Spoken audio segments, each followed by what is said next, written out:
Hey there, I'm Brandon, and this is the Dirt Church Devotional. You know, the other day I had a conversation with somebody, a great conversation, and they asked me a great question, and it was this. If God knew that Adam and Eve would sin, why did he put that tree of the knowledge of good and evil in the garden in the first place and then tell them, don't eat from it? And the answer really is pretty simple. It boils down to this: love. You see, love demands a choice.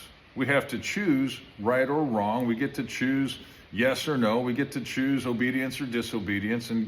And God wanted Adam and Eve to choose appropriately. He wanted them to choose life and choose love, even when they didn't understand it, when they didn't get it. You see, it's kind of like a marriage relationship. You know, you have to choose to get married. When my wife and I were dating, it's not like she didn't have any other prospects, but she chose me. And then she chose to say yes when I proposed. And then she chose to say I do. And then she has chosen for the last 36 and a half years to remain married to me. Through the ups and the downs, the good, the bad, the ugly, in spite of me, she chooses to love me. And I love that. So first and foremost, God wanted Adam and Eve to choose. He wanted them to love and to choose. But the second thing it demonstrates is God's love.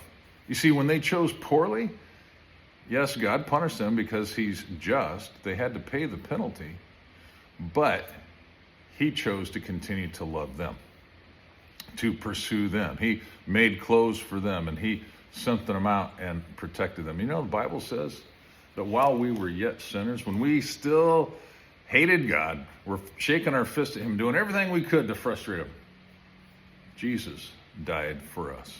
The righteous for the unrighteous. He chose to love us in the midst of our ugliness so that we could choose, in spite of our past choices, we could choose to accept his love and to love him.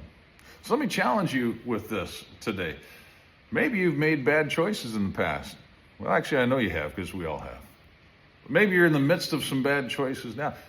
You can choose to say yes to God. You can choose to accept his love, and you can choose to live for him today.